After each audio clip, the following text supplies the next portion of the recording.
Hey everyone, I hope this event finds you all well and safe. Good morning, good afternoon, good evening, depending where you are, guys. Today we have a pretty exciting session with someone who have a lot of experience to share with us. So will be super interesting. And welcome to this new session. My name is Maria Hernandez, part of the developer relation team at RAK, and here with me is Jose, like every session. Welcome, Jose. Hello, everyone. Nice to see you again. Nice to be here again. Yeah, thanks to those are connected. And for those who are joining for the first time, Hanons with RAKstar is where you will find passionate IoT developers in our community. And in each episode, we will have our RAKstar talking about their cool projects, hacks, and many of their awesome experience. In today's session, we have invited a person who was born to be an engineer, definitely, and is a full-time thinker who is specialized in electronics and PCB design. He is an electronic engineer working at the things industry as hardware developer. So welcome, Orkhan. Hello, everyone. Thanks, Maria and Jose, for inviting me to this session.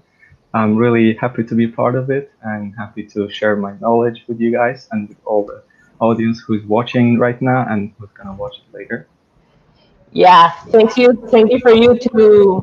Okay, I think now I'm hearing echo, so I think you should wear your headphones. All right, give me a sec. Yeah, no problem. So, for the meantime, for those who are connected and have questions about all the things that Orkan will be sharing with us today, we will have a minutes for a Q&A session at the end of the session. So feel free to ask any question you may have. I am pretty sure that you will have a lot of questions. So yeah, just let us know at the end of the session and we will discuss. Okay. So to start, just sorry, I remove you. Remove the guest. Sorry. Welcome back. Welcome back. I think I keep listening my echo. Can the people who is connected can confirm if they are listening the echo as well, just to make sure everything is going okay? Hello, hello.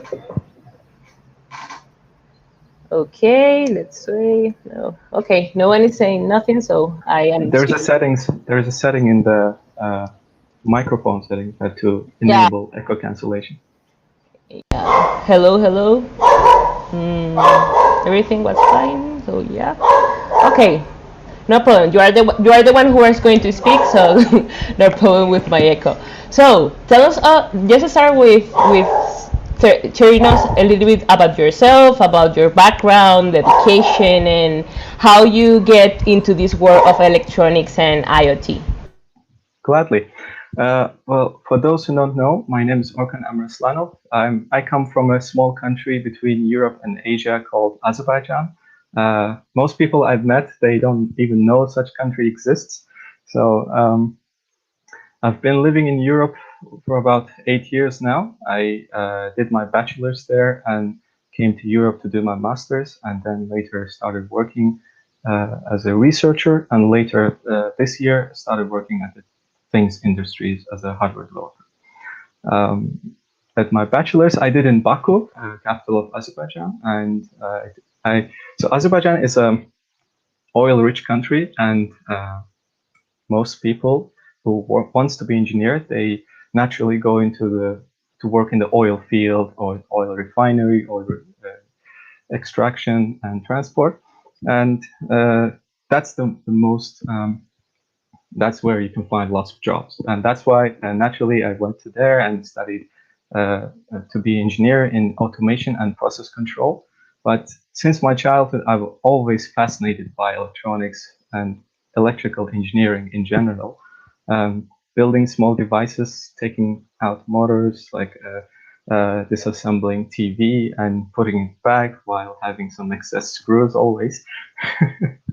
But but I've never get to learn in depth how everything works, how the transistors and microcontrollers work. And it was a time when Arduino got really popular around 2010, and I was still doing my bachelor's, and I started learning more and more about electronics and basically also a little bit of programming. My studies mostly covered automation, how to do PID control, things like that.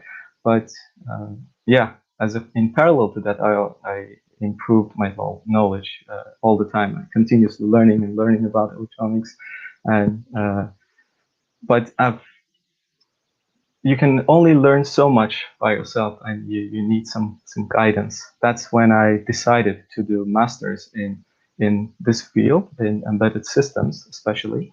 And luckily, I applied to a European master's program in embedded systems, and I got selected. I was one of the lucky ones who got selected. And in 2012, I went to Norway to study. I did my first year there and second year in Germany.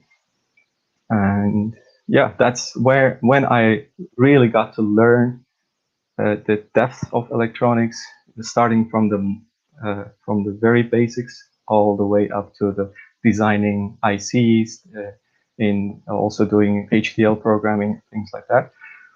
And yeah, and also improving my electronics skills, and started doing the PCB design around that time. In Germany, there's a good culture. If you're a student, especially if you're a master's student, there are lots of opportunities to work alongside your studies, to be like a teaching assistant or research fellow or research assistant at the university. And all you have to do is just to approach professor or the teacher at the department, and then if they have some position, they'll be happy to give you that. And that's what I did. Like after the second month of my studies, I went to this local research company, who is actually one of the biggest AI research company in Germany. It's called DFKI, or German Research Center for Artificial Intelligence. And at the Embedded Intelligence department, they were really happy to have me there, and I joined there as a hardware developer and started working at the team. Got to learn more and more about applying machine learning, and basically applying also my skills there, and learning lots of skills from that. Most of my hardware skills there, and learning lots of software skills from them. And I also did, during my studies, I worked there as a researcher in a couple of projects, and I also did my master's there. And later on, they suggested me to stay and work there after I did my master's. Yeah, and after I graduated in 2015 and worked there for 4 years as a researcher. And it was a time when I started there, Lorawan technology was getting traction, and I started really interested in this technology as well as a hobby project. So I think it was around 2017. Yeah, I got my first gateway, RAKwireless gateway, RAK 831 with Raspberry Pi. It was like a DIY project for me, and I installed it on the top floor of the company, and it was serving for TTN for the local community. And that got me pretty excited, because I saw that it's working. Okay, you're receiving packets. The last time I checked, I think it received more than 1 million packets already. Yeah, it's pretty active over there. And I also started doing a couple of small LoRaWAN projects at home. And I really wanted to use it at work as well, but LoRaWAN has its own application where really low power and long distance is needed. But at work, we didn't use that much of a long distance. We didn't need that kind of technology. We needed more close distance, high bandwidth, and Wi-Fi was working for that pretty well. And around 2018, I started doing this tiny LoRa project, and we'll come to that definitely. I'll talk more about that. But yeah, I started doing those projects and as a hobby project, and I open sourced it while working at my current previous company, and then Vinke, the CEO of the Things Industries, he saw a couple of my designs and he approached me that yeah, they want to design something similar but more functional, more industrial version of it, and they invited me to come to Amsterdam and work for them. Yeah. And I came here, and I'm really happy that I made that decision. Well, I really like long path, and I'm pretty sure that you have learned a lot from those, for all those steps that you have made. In super cool that you have the experience to be in the research group when you was doing your master, because like those spaces are like really Yes. important to like yeah Yes. from learn from everything that we are working on. So super cool. And I also saw instead of like your experience and all your path, you also are like super passionate about communities, and also you Yes. found a community in your local country, like a maker space. Can you tell us Yeah, sure. a little bit more about it? So when I started working at the FKI, I also wanted to do something back home, even though I'm located a bit far. Plus, our country is small, and there's not much of a electronics scene there until recently. What I noticed that there are lots of people who are super interested and very passionate about this, like electronics in general and programming, but they had a lack of resources, lack of expertise, and there was also a language barrier.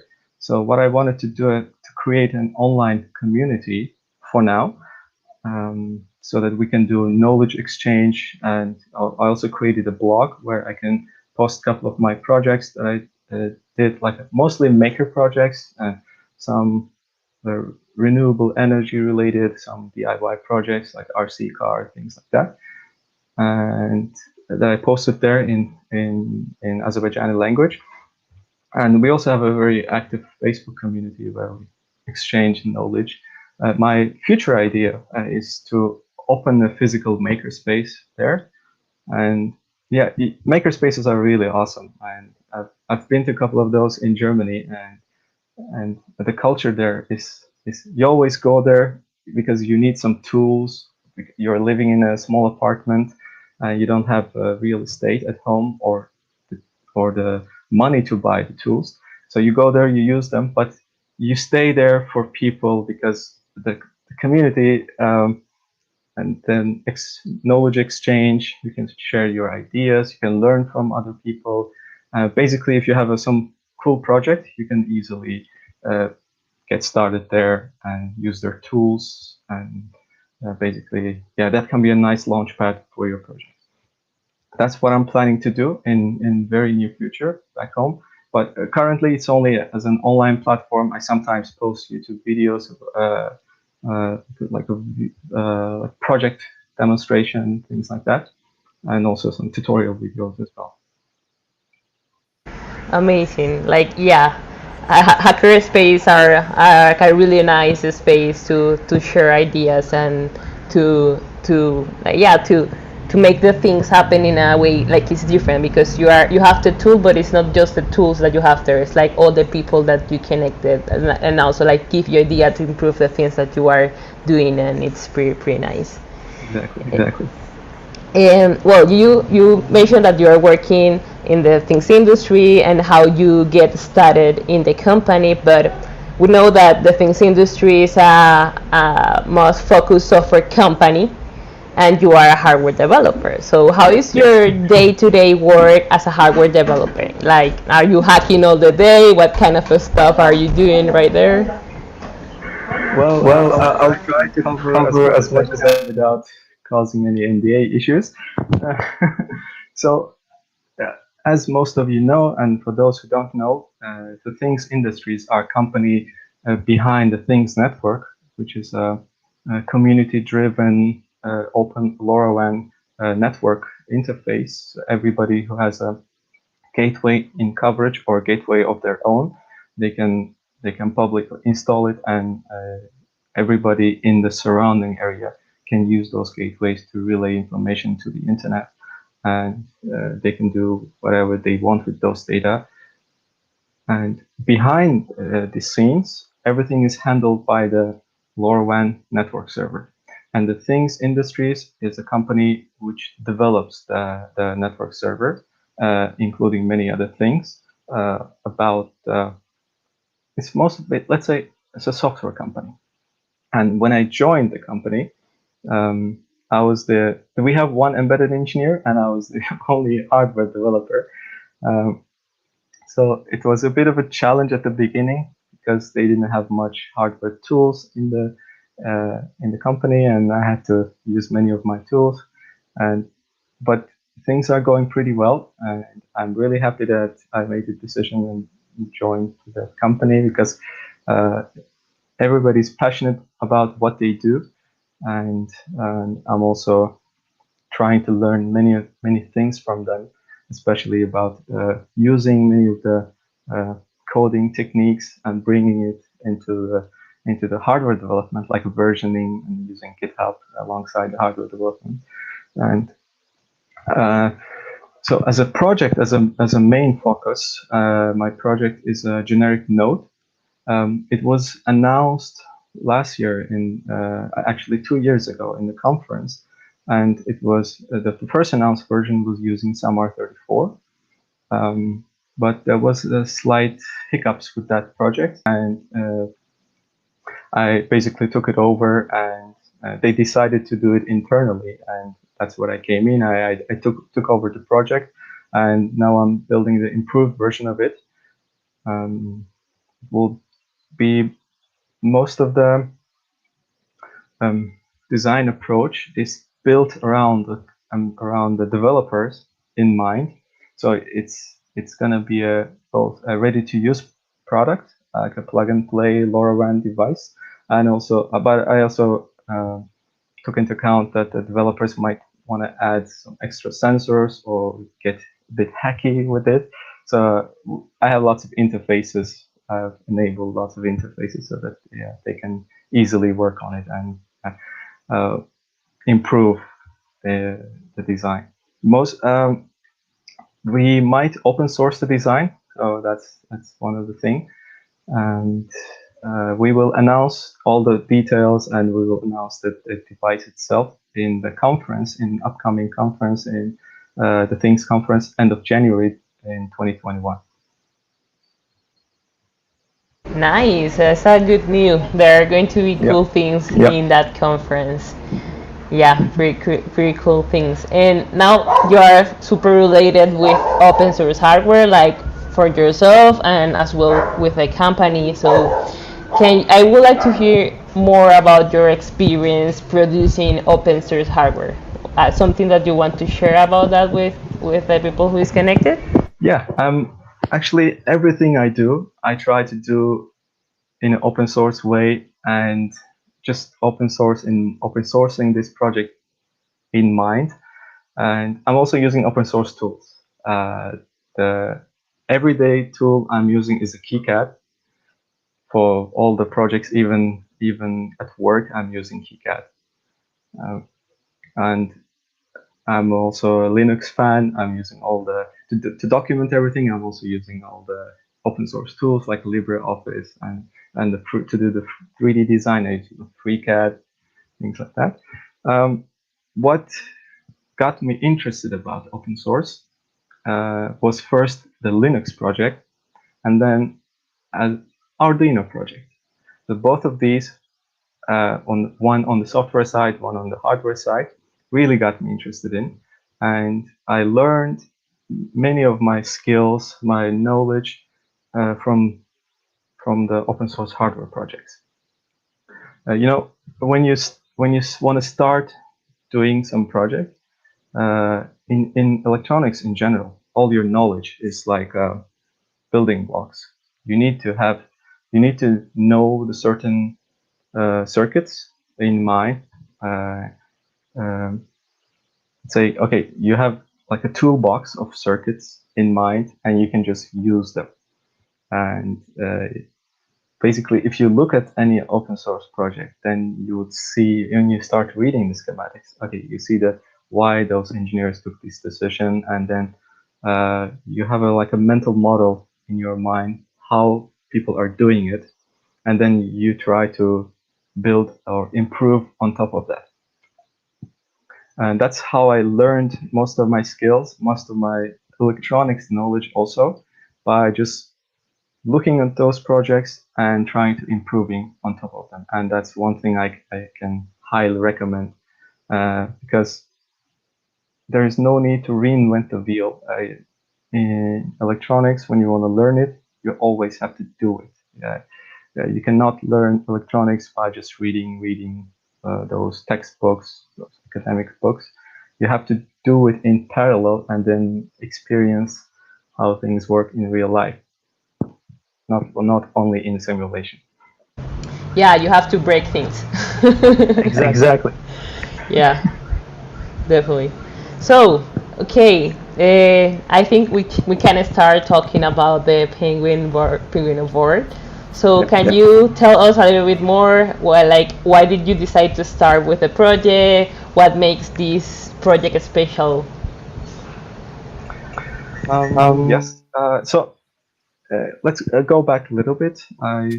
When I did my first project in Altium, and then when I switched to KiCad in 2015, I never looked back. And from that moment on, I open sourced all of my designs on the GitHub. And there were a couple of projects related to solar energy harvesting, like a BMS packs for lithium-ion battery packs. One project to do a DIY robot control for RC car. And it was around the time when Lorawan technology was really taking off. And I was attending Electronica 2018 in Nuremberg, Germany. And I was in the microchip booth, and it was after the merger with Atmel, and they announced SAMR 34, and that chip, that system in package, got me really interested because it had, I believe, if I'm not mistaken, that was the first one which combined LoRa transceiver and a really powerful microcontroller in one package. But there was no modules available at the moment, and I wanted to challenge myself. Okay, can I build a module for it? And another reason was that I checked the price for their development board. Usually, dev board the chip companies, they subsidize their development for their dev board sales, like ST does. They really sell it at a lower price than they usually is. But this one was a bit expensive. It was, I believe, $99. But the chip itself costs $3 or $4 at large quantities. And I checked the reference design, and luckily Microchip released all the design files for their explained pro board.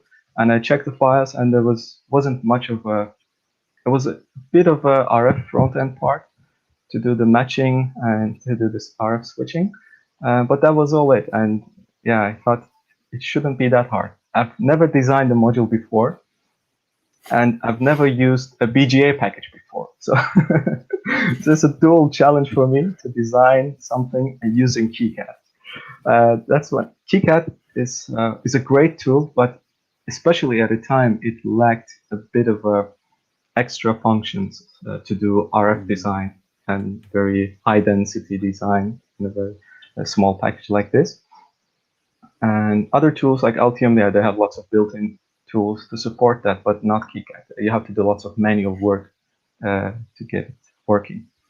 And yeah, I took almost 2 weeks of continuous work, and I designed a small module. I called it Tiny LoRa, and it was, I believe, 11 by 15 millimeters. That's why I called it Tiny LoRa. And yeah, I did the first design on Oshpark and first PCBs on Oshpark. But I didn't know that if I go for larger scale, PCB costs will be different. Oshpark, usually they don't tell you if your PCBs, the smallest distance or the track size is too small that they cannot produce. They will just produce and send to you in a batch. And there was some short circuits, so I had to manually cut the traces and solder. But I got the first module working at a really low cost. And that got me really excited. And I posted all the design files on Twitter and the pictures of the board. And lots of people contacted me, hey, we want to get this module. Hey, do you want to sell it? But I don't have it. I only have it as a prototype because I wanted to learn how to design a module and also use it for my own small projects that I have in mind. But yeah, a couple of them insisted that, okay, can you send us one or two as an example? Then I manually soldered another one or two and send it to them. And then I learned about Tindie, that there's this hardware platform where makers can sell their products there. And yeah, then I improved the design a little bit and send it off to, I started working with a supplier in China, with a PCB manufacturer in China. And they did the assembly, they did all the module manufacturing and putting in a panel in a nice way. And they sent it back to me. But unfortunately, because it was a low volume production of only a handful of modules, the total cost was $60 per module. But I wanted to sell it, and everybody got in. They wanted to buy it, and I started selling it for $30. Yeah, and they asked. Then people ask, okay, we need it in a breakout format, and I looked into the breakouts of like a dev board. What are the available options? And I really like Adafruit's Feather style. It's a breadboard friendly. It's easy to work with, and they have lots of add-on shields. They call it wings, and yeah, and I decided to go with that. Actually, you can see this is the first module that I designed. That's the module itself.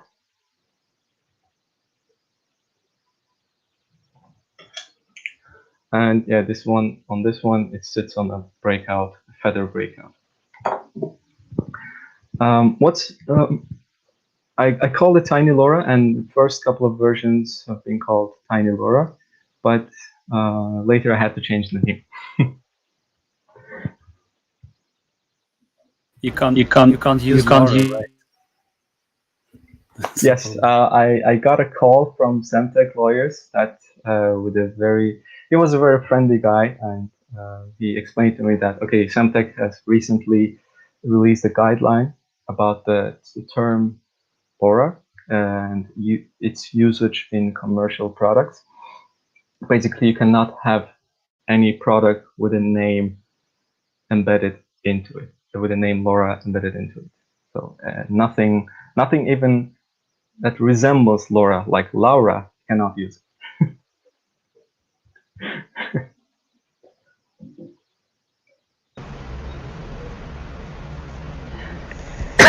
Okay, sorry. And which, like, then you migrate this initial solution that there's like different versions Yes. of this board, right? Yes.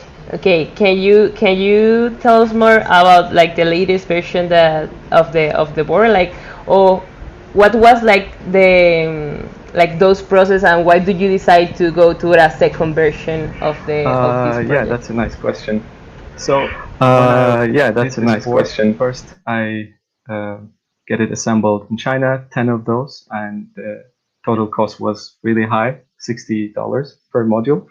And then I did a 100 run, and then the cost went down quite a bit, and it was around, still was high, around $20 per module.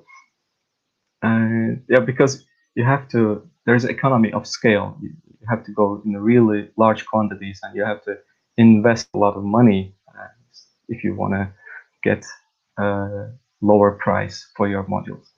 But I didn't have that capability, so I went with that 100 run and started manually soldering and selling those. And luckily, RAKwireless released the RAK 4260, which is almost the same module as mine. I did a output power comparison and a sleep current comparison. They were pretty much identical, and I really liked the cost because it was less than $10. There was no point for me to keep using my own module with a higher price, and I started using a RAKwireless module instead. Um, using modules and using the breakout board,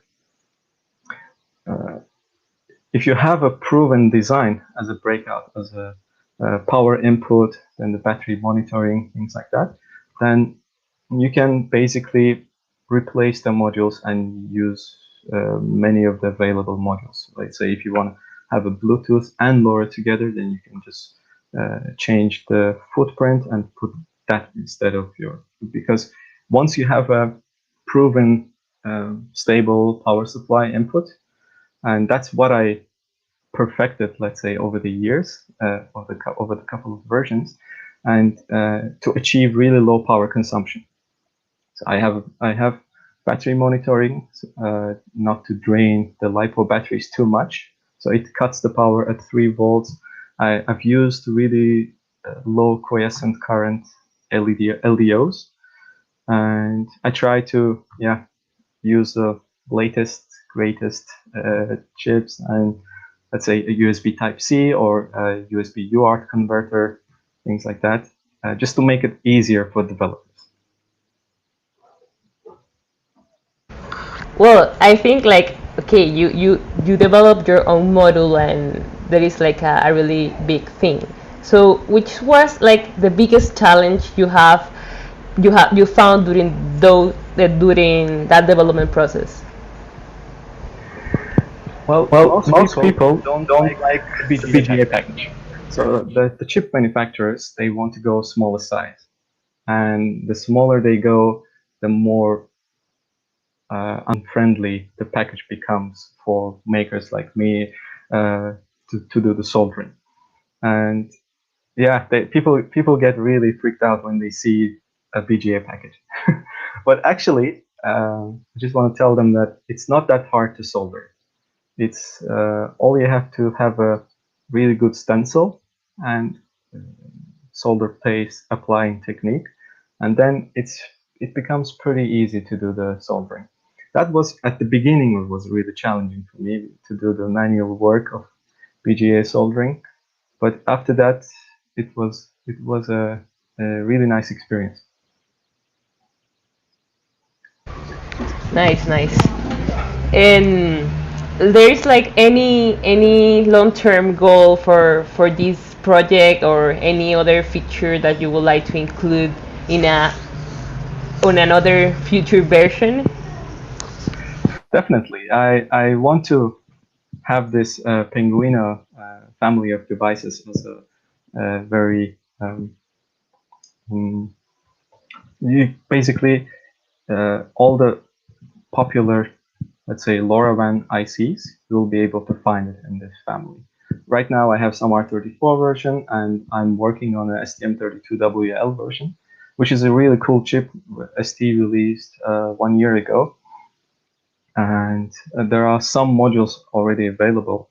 And if RAKwireless releases one, I'll definitely use that module. I think Jose have a nice background. Let me change the screen, and here we have. Well, that's a surprise. That's a surprise. There we are, the STM 32WL module, soon from RAKwireless. Great. Yeah. Then I should start designing a Penguino board for it. Definitely. Now you have another version here with a rack model again, so it's pretty nice that you have that. And yeah, like now that we're talking about rack, like what are your general thought about the rack? Like it's pretty nice because your first gateway was a RAKwireless gateway. Yes. Like, but before that, like how do you hear from us? Like was from the community, or how do you know about RAKwireless? I came to know RAKwireless in 2016. Yes, when they released RAK 811. Okay. And that was a really popular module, and I started using it. Later on, I switched to 815, which had Bluetooth as well, and yeah, got even better results with that. But the moment I really started liking RAK was when I started using their gateways, because the price was really reasonable, and the performance, the stability, and I'd say, yeah, long-term stability, and also lower power consumption compared to some of the other gateways. It was really good. So as I mentioned before, I started with RAK 831 as a DIY Raspberry Pi project. I put it in a enclosed case and installed back in my previous company's roof. And then later on, I used a couple of other gateways, but I always went back to the RAK gateway. And back home in Azerbaijan, I've installed a bigger version, RAK 7258. That's a small gateway for indoors. But what I did, I basically took out the guts and also bought outdoor enclosure from RAKwireless, just to reduce the cost. I put those together and installed it in a nice location, and it's been working really stably since then. And I really like. I cannot stress enough that I really like their gateways. It has a really easy to work UI interface as well. And how much packets are you receiving in that gateway that you deploy in your country? Back home, it's not much because Lorawan technology is not that widespread there. That's one thing I'm really thriving to change. I opened the TTN community. I initiated TTN community there, and when I succeed with the idea of opening a makerspace, then I'll definitely spread the knowledge about the LoRa and usage of LoRaWAN for especially in like smart city projects, smart agriculture, remote monitoring, telemetry projects. LoRaWAN is a really cool and perfectly fitting technology for those applications. Actually, I want to highlight that in the future, when this makerspace is a reality for you, like we are here to help you to provide like hardware to those people who want to join the community as well. Just to let you know. That's very generous. Thanks. And so I think like based on all you say, like your favorite product from RAK are the gateways. Or you don't have a favorite one? So RAKwireless recently released this Wiz blocks. So I really like them as well. I think the idea is cool.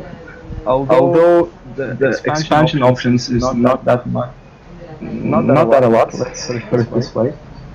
But the idea is and implementation is really cool, and I like it.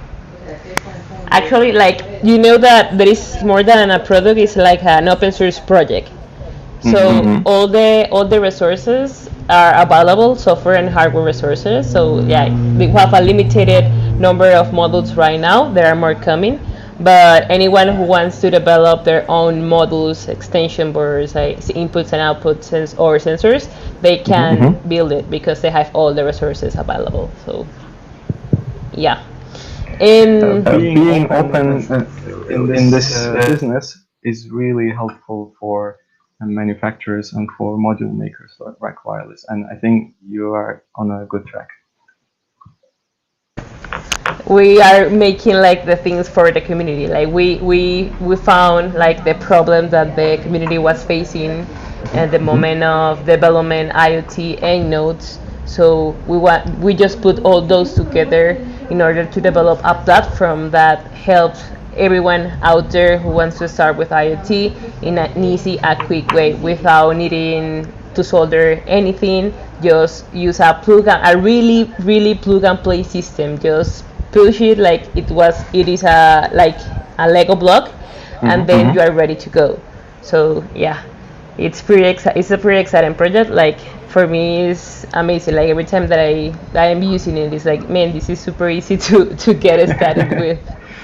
And yeah, Be careful with the sockets because they don't have much mating cycles. yeah. And regarding like, there is something like a myth or about IoT, like when the people say like IoT is easy, and actually there is that is our motto, IoT made easy. And that is that is what drives us every time that we want to develop a new product. As you say, like they about the gateways where they have a friendly interface to set them up, and as well with the Whistleblock to help people to start in a quick way with creating IoT devices, is achieve that. So there is something that we know that IoT have like many layers. To go to an application layer, to the hardware layer, to an application layer, there are many steps to cover. So what do you think when you hear the phrase IoT made easy? Well, RAKwireless, I think, and a couple of other module manufacturers, they are doing a good job of taking away the hardness and difficulties of designing, like taking the microcontroller and designing RF part yourself. Basically, most of the RF magic is enclosed inside the module, and all you have to do is just follow the reference design and put your antenna, and you're good to go. There are a couple of things missing which could make the motto IoT made easy even easier. Is that okay? You have the modules and you have made WIS blocks and they're open source, but giving some certain application examples, like a modular diagram of some really real world project. TI is doing a good job in that terms. Basically, they have this simple link microcontroller family, dual band and sometimes single band microcontrollers, and they usually provide really well documented reference designs. Okay, it's mostly focused on their product, all the power supply section and battery monitoring, supervisor, energy harvesting. They focus on their product, but to give the idea to an engineer and to people who are recently newly starting, it gives a really good idea of what to use where. I've used lots of their building blocks, and it benefited me a lot. So I think if RAKwireless does a similar thing, for example, very simple Lorawan enabled sensor device with an extremely long battery life, let's say 5 years battery life, just to give a reference design, a power supply section, battery monitoring, and maybe a simple two-layer PCB layout as well, and which type of antenna to use, some suggestions, which type of battery to use in which conditions, what kind of energy harvesting solutions are out there, and which of those can you benefit. For example, for outdoor applications, you can definitely benefit from solar energy. For vibration analysis, predictive maintenance applications, you can definitely benefit from piezoelectric-based energy harvesting solutions. Just like to give users and to the community more building blocks so that they can easily start with their projects.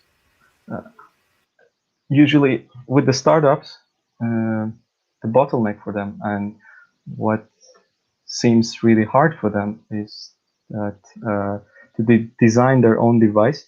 They usually start with a prototype. Okay, they use some Arduino or some other STM32 nuclear board, and they get their first prototype ready. But when it comes to realizing your product in a massive scale, then porting everything into the making it more manufacturable, making it lower cost, then it becomes, and also lower power, then it becomes really a challenge. If RAKwireless and also other module makers and IoT people who are doing IoT hardware solutions, if they can give this kind of suggestions for people who are starting, that could be a really help. Definitely, like I agree with you, and this is definitely something that we are working on. We have to provide like more an application with all those tips and tricks that are required to develop a stable and IoT solution. And also, like, thank you so much for your feedback. That is something that is very valuable for us. And I think we have a space for a demo. I don't know if you want to present something. If not, we can jump to the Q&A session. Like there are many. Yeah. I can present some report. So I didn't show it yet. Okay. I didn't show it yet. Wireless version. This is the RAKwireless. Yeah, it's a improved version. I added USB Type-C, RGB LED, USB to UART converter, things like that. And I can quickly show the. Just a quick question: why didn't you add secure element?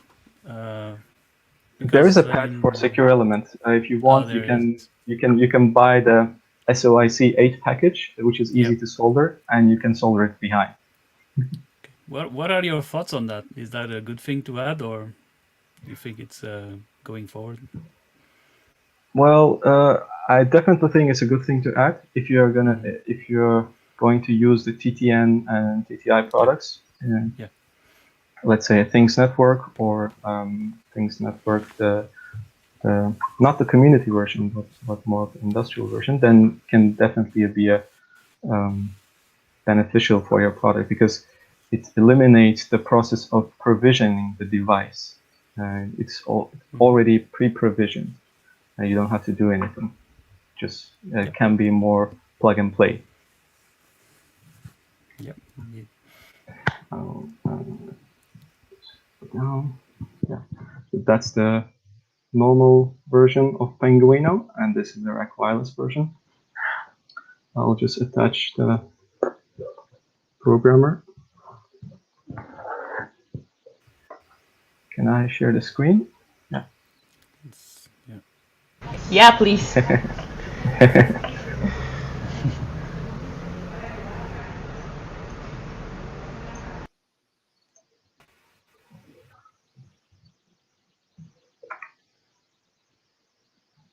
Yeah, as you can see, I have the example firmware or Atmos Studio project.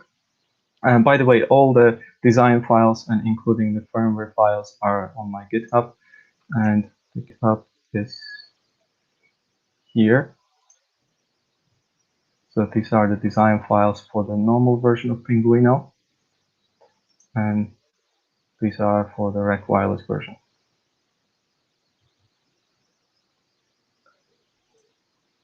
So I'm gonna flash a simple Lorawan application.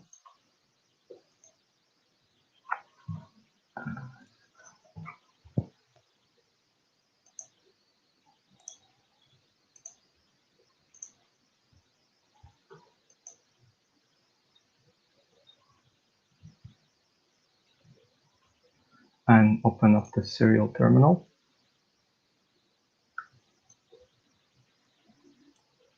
As you can see, it initiated the Lorawan stack, and I'll go to the TTN device page. Yeah, I'll start the demo application. I'll join the Lorawan gateway.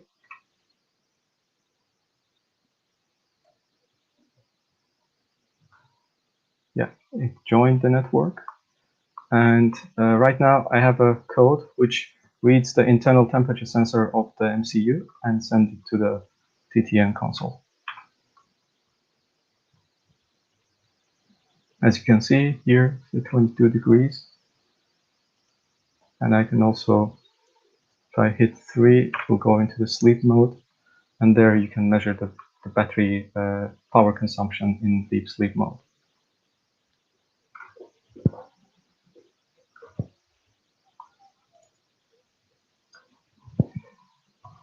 Yeah, that's basically it.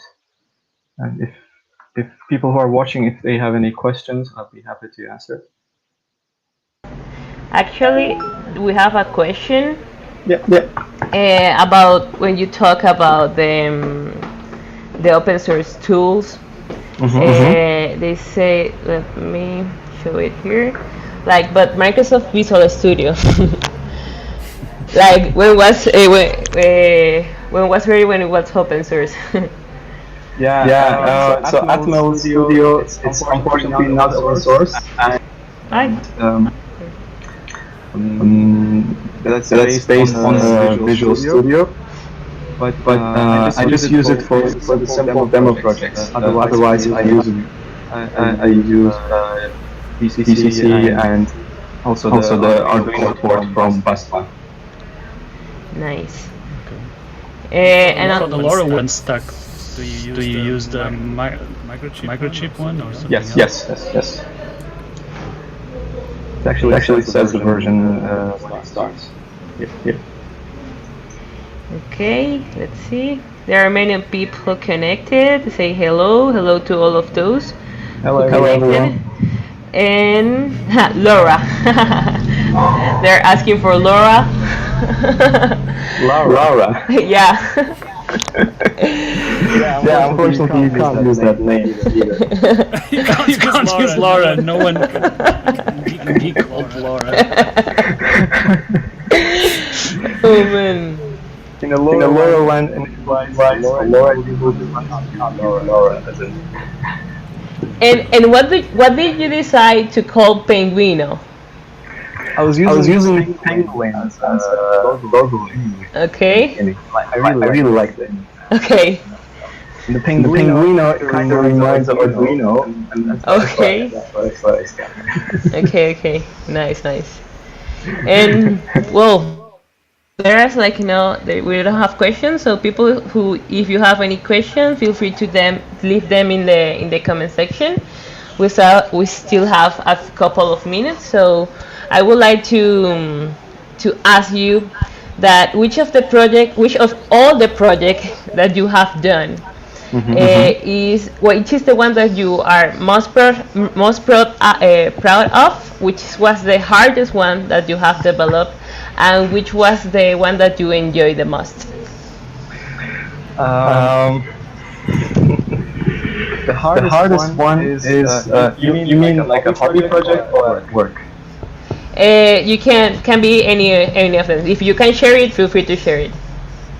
Unfortunately I can't share it. That's why.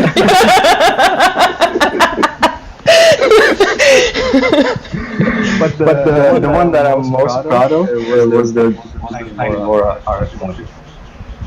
Because it's still my beloved project. It was a success from the start. I didn't have to do much change as I improved the version.